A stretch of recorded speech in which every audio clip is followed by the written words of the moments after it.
We have our very first Zoe Queen on the show. Sakafe.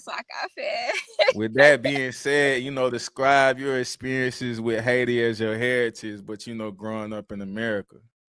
I really say it's a proud feeling that I carry, especially the history that comes, behind just the Haitian culture as a whole. It really gives me just pride in myself. And I love it. I'm not gonna lie.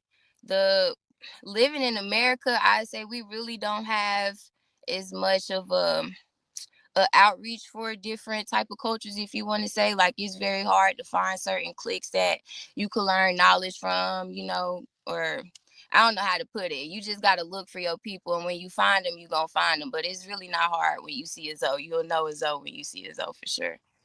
Nah, big facts. Them Zoes, they ride together. You feel me? When them They Zoes link up, you know what time it is. Like, okay.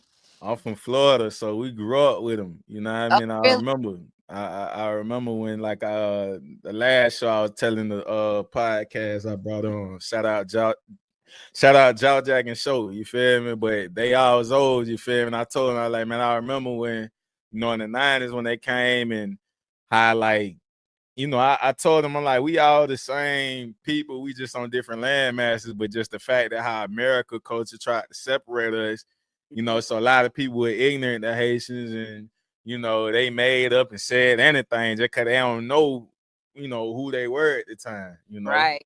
So, I was like, but since like growing up and stuff, I remember them riding together, sticking together. They're going to do it for each other. So, like that's one thing I respect that they put on the platform to show people like we gonna stick together no matter what, regardless. Like we gonna do it for each other. So I highly respect that